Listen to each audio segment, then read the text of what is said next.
হে কৃষ্ণ করুণা সিন্ধু দীনবন্ধু জগৎপতে গোপীশ গোপিকা আকান্ত রাধাকান্ত নমস্তুতে। সফলা একাদশী 2025 কখন পড়েছে, পূজা এবং উপাসনা মাহাত্ম্য এবং ব্রত কথা শ্রবণ ও পাঠ। অবশ্যই আজকে থাকুন আমার সাথে এই ভগবানের কথা শোনার জন্য। আর শুরু করার আগে বলব, প্রতিদিনের মতো নতুন হয়ে থাকলে অবশ্যই চ্যানেলটা সাবস্ক্রিপশন করে পাশে থাকবেন, সকলের সাথে শেয়ার করে দেবেন।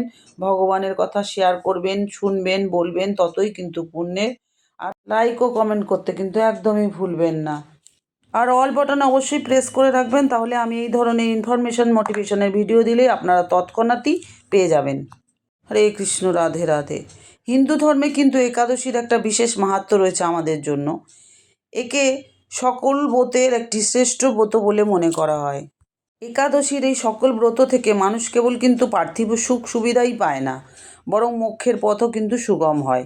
এই একাদশীগুলোর মধ্যে হলো সফলা একাদশী, যা পৌষ মাসের কৃষ্ণপক্ষের একাদশী তিথিতে পালন করা হয়।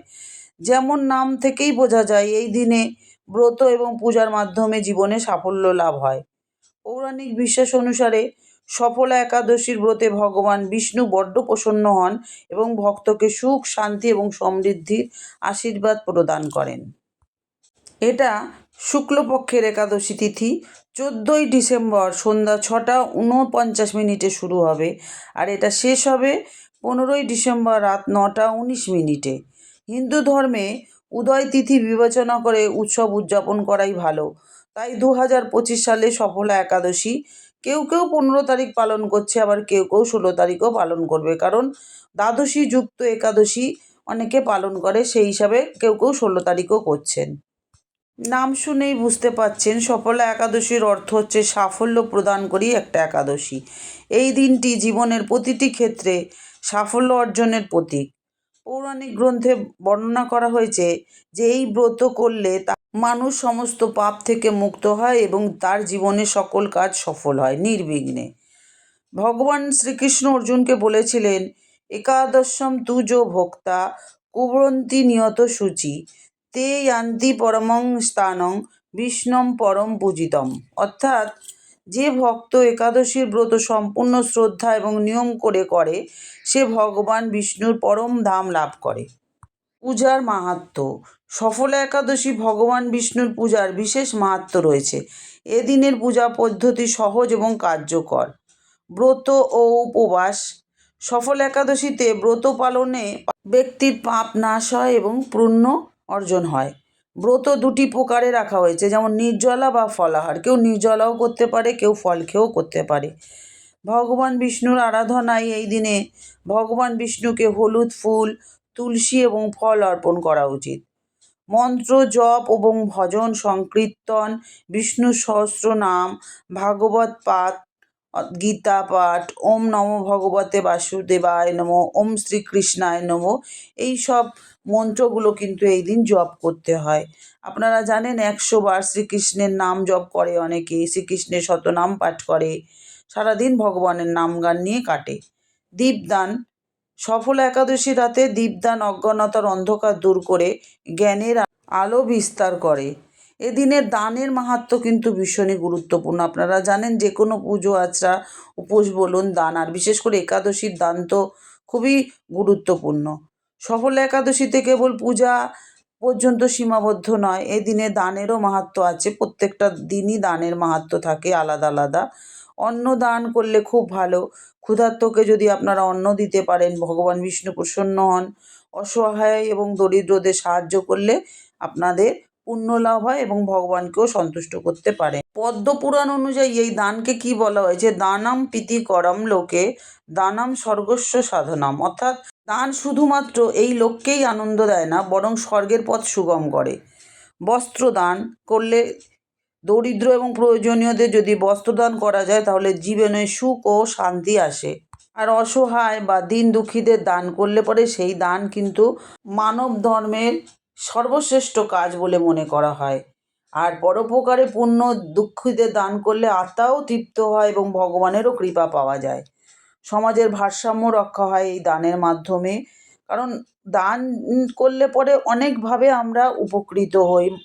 যাকে দেওয়া হচ্ছে সেও উপকৃত হয়, যে দিচ্ছে তার তো অনেক বেশি উপকার হয়। নেওয়ার থেকে দেওয়ার অনেক পুণ্য। এতে সমাজের ভারসাম্য বজায় থাকে। আর এই দিনে দান করলে এই দান বহু জন্ম পর্যন্ত পুণ্য প্রদান করে। কি কি দান করবেন এবার জেনে নিন। সফলা একাদশীতে অন্নদানের সর্বাধিক মাহাত্ম্য রয়েছে। বেশিরভাগই অন্নদানটা খুব ভালো দান। এই দিনে অন্নদান করে নারায়ণ সেবায় দীন দুঃখী দরিদ্র মানুষের খাদ্য প্রদানে সহায়তা করে এবং তাছাড়াও এই কারণে অনেক পুণ্যলাভও করতে পারবেন। যথা দীপ ঘৃতেন ধৃত, অর্থাৎ দানং পবিত্র চ সফলং চ ভবেত, অর্থাৎ যেমন প্রদীপ আলো ছড়ায় তেমনি দান জীবনের পবিত্রতা এবং সাফল্য নিয়ে আসে। তাই মুক্ত হস্তে দান করুন, মনে শান্তি পাবেন, তা সবার জন্য ভালো হবে। আর যারা একাদশী করেন তারা তো জানেন এদিন কিভাবে পুজো দিতে হয়। ভগবানের একটা মূর্তি তো রাখবেন, তাকে তার পছন্দের জিনিস দিয়ে তাকে পুজো করবেন এবং নিজেরা সাত্ত্বিকভাবে সারাদিন চলবেন। সফলা একাদশীর ব্রত কথা। ব্রহ্মবৈবর্ত পুরাণে যুধিষ্ঠির শ্রীকৃষ্ণ সংবাদে এই তিথির মাহাত্ম্য বর্ণিত হয়েছে। পৌষ মাসে কৃষ্ণপক্ষের একাদশীর নাম সফলা।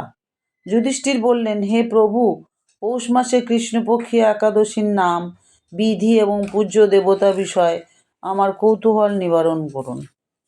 তারপর শ্রীকৃষ্ণ বললেন, হে মহারাজ, আপনার প্রতি স্নেহবশত সেই ব্রতর কথা বিষয় বলছি। এই ব্রত আমাকে যেরকম সন্তুষ্ট করে, বহু দান দক্ষিণাযুক্ত যজ্ঞাদি দ্বারা আমি সেই রকমভাবে সন্তুষ্ট হই না। তাই যত্ন সহকারে এই ব্রত পালন করা অত্যন্ত কর্তব্য। পৌষ মাসের কৃষ্ণপক্ষী একাদশীর নাম সফলা।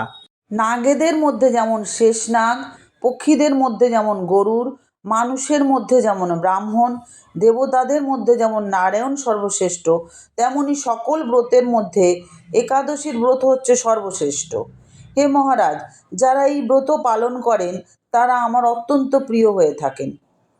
তাদের এই জগতে ধনলাভ এবং পরজগতে মুক্তি লাভ হয়। 1000 বছর তপস্যায় যে ফল লাভ হয় না, একমাত্র সফলা একাদশীতে রাত্রি জাগরণের ফলে তা অনায়াসে প্রাপ্ত হওয়া যায়।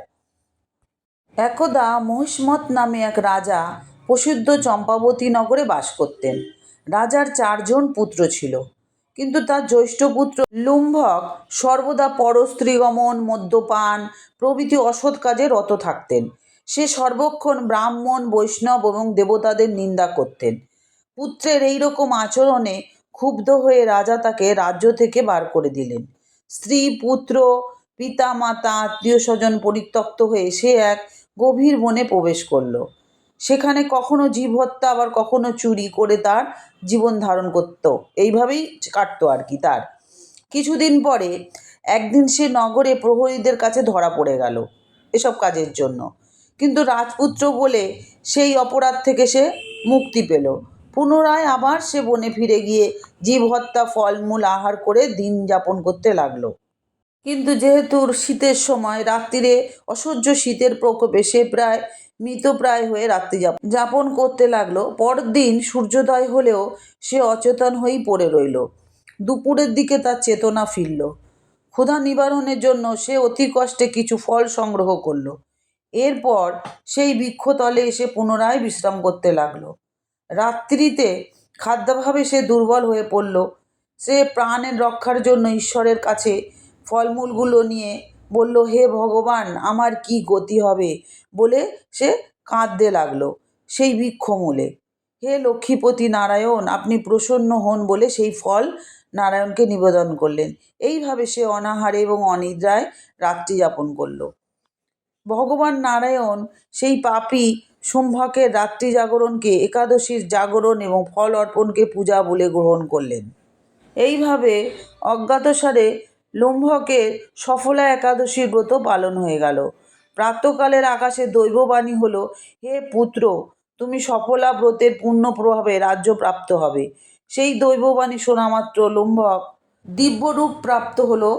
তার পাপ বুদ্ধি দূর হলো। সে পুনরায় নিষ্কণ্টক রাজ্য লাভ করল।